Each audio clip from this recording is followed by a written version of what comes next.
सुप्रभात विद्यार्थियों। आज हम सब हिंदी पाठ्य पुस्तक पाठ 13 एक तिनका कविता का अध्ययन करेंगे। इस कविता के कवि श्री अयोध्या सिंह उपाध्याय हरिओंद हैं। तो सबसे पहले हम हरिओंद जी के बारे में जानें। अयोध्या सिंह उपाध्याय हरिओंद का जन्म उत्तर प्रदेश के आजमगढ़ ज़िले के निजामाबाद में 5 अप्रैल 1865 को हुआ था। इनके पिता का नाम पंडित भोलानाथ उपाध्याय था। वे सिख धर्म अपनाकर अपना नाम भोला सिंह रख लिया। मुग़ल दरबार में इनका बड़ा सम्मान था। इनकी प्रारंभिक शिक्षा निजामाबाद एवं आजमगढ़ में हुई। 5 वर्ष की अवस्था में इनके चाचा ने इन्हें फारसी पढ़ाना शुरू कर दिया था। हरिओंद जी का निजामाबाद से मिडिल परीक्षा पास करने के बाद काशी के क्वींस कॉलेज में अंग्रेजी पढ़ने के लिए भेजा गया, लेकिन वहाँ स्वास्थ्य खराब होने के कारण कुछ ही दिनों में कॉलेज को छोड़ना पड़ा और घर पर ही रहकर संस्कृत, उर्दू, फारसी और अंग्रेजी आदि विषयों का गहन अध्ययन किया और 1884 में निजामाबाद के मिडिल स्कूल में वे प्राध्यापक हो गए। अयोध्या सिंह उपाध्याय हरिओंद ने इस कविता के माध्यम से यह बतलाया है कि व्यक्ति को घमंड नहीं करना चाहिए, उसे घमंड में चूर नहीं होना चाहिए। उसके घमंड को तोड़ने के लिए एक छोटा सा तिनका भी काफ़ी होता है। इस कविता के माध्यम से यह बताना चाहते हैं कि एक बार वे छत पर घमंड में चूर होकर और मुड़ेरे धरकर खड़ा थे कि अचानक हवा की झोंकों से एक छोटी सी तिनका आँखों में पड़ गई। फलतः आँखें लाल हो गई, बहुत दर्द होने लगा, आँखों से पानी चलने लगा। मैं झिझक गया, मेरे मन के अंदर बेचैनी हो गई। इस स्थिति को देखकर लोग दौड़े और आँख से तिनके निकालने के लिए कपड़े के पोटली, जिसे कहते हैं मुठ, देकर निकालना शुरू किए। फलतः वह तिनका लोगों के प्रयास से मुठ देने से निकल गया।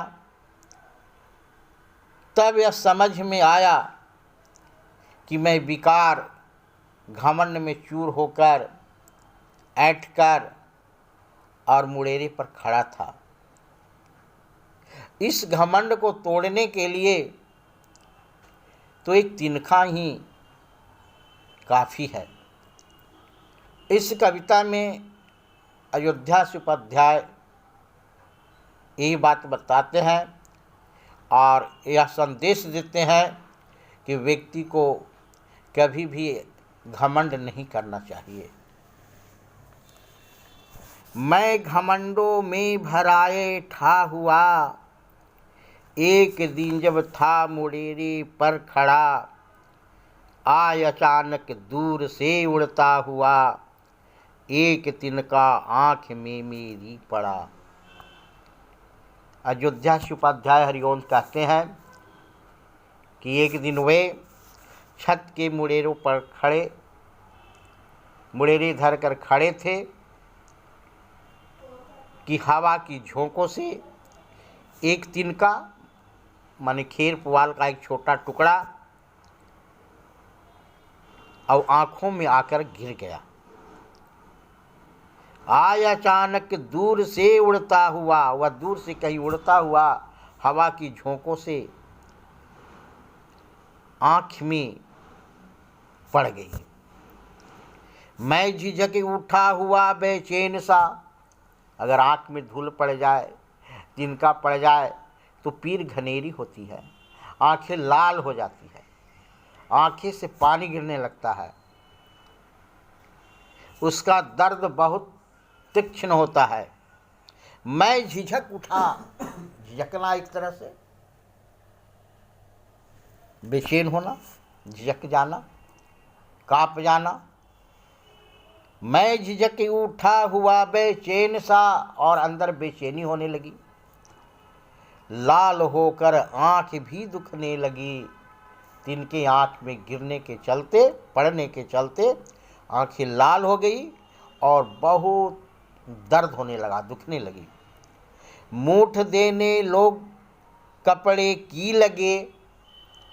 लोग इस प्रकार की स्थिति को देखकर दौड़े और कपड़े का मूठ बनाकर, पोटली बनाकर और आँख में देने लगे, माने तिनका निकालने का प्रयास करने लगे।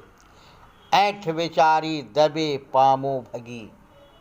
उन लोगों के प्रयास से वह तिनका आँख से निकल गई, चली गई।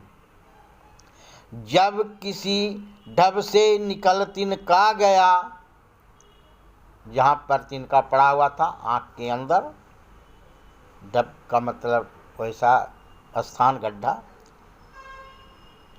तब समझने यो मुझे ताने लग दिए। तब मुझे समझ में आ गया कि मैं अभी घमंड के साथ ऐंठ कर और छत के मुड़ेरे धर कर खड़ा था। यानी किसी कल्पना में घमंड से में वे चूर थे। यूं मुझे ताने दिए, निकलकर समझ में आ गया कि मुझे वह तिनका आँख में पड़कर एक सीख दिया, एक ताना दिया। ताना में भी सीख होता है, लोग ताना देकर और बुराइयों को दूर करता है। तो यह समझ में बात आ गई कि मैं घमंड में खड़े होकर और मैं चूर था, कुछ कल्पना में डूबा हुआ था। यह तिनका ने मुझे ताने दिए कि घमंड में मत रहो, एक छोटी तिनका भी तुम्हारे घमंड को चूर कर सकता है।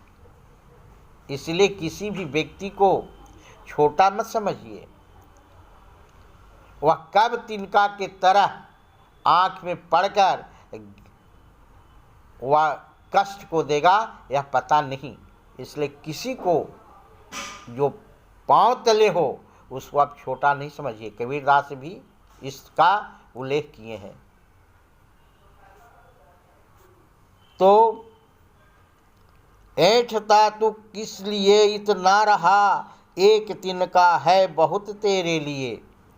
इस माध्यम से यह तिनका यह बतला रहा है कि अभी तो तू ऐठ रहा था, इतना घमंड में चूर था, इतने अपने आप पर घमंड कर रहा था, अंगड़ाई ले रहा था, किसी घमंड में चूर होकर सोच रहा था। तो ऐठता तू किस लिए इतना रहा, किस लिए तुम इतना ऐठ रहे हो, एक तिनका है बहुत तेरे लिए। तुम्हारे घमंड को तोड़ने के लिए, तुम्हारे घमंड को चूर करने के लिए एक तिनका ही काफ़ी है। कबीरदास जी बोला है कि जो पाय अंतर हो, कभी उड़ी आखिन परे पीर घनेरी हो। जिस व्यक्ति को तुम छोट समझ रहे हो, नीच समझ रहे हो, उसे ऐसा मत समझो, जैसे एक तिनका कर ही देखो। वह जो पैरों के दबे होता है, पैरों तर होता है, अगर कभी हवा की झोंकों से अगर आँख में उड़कर पड़ गया तो कितनी पीर घनेरी होती है, कितनी कष्ट होती है। ठीक इस तिनका कविता के माध्यम से अयोध्या से उपाध्याय हरिवंश भी यही शिक्षा देते हैं कि जो छोटे हैं, जो आपके पैरों के तले हैं, उनको कभी आप निंदा नहीं कीजिए, कभी भी घमंड में नहीं रहिए, कभी भी घमंड में चूर नहीं रहिए। एक तिनका भी आपके घमंड को चूर करने के लिए काफ़ी है। धन्यवाद। नेक्स्ट अगले वीडियो में।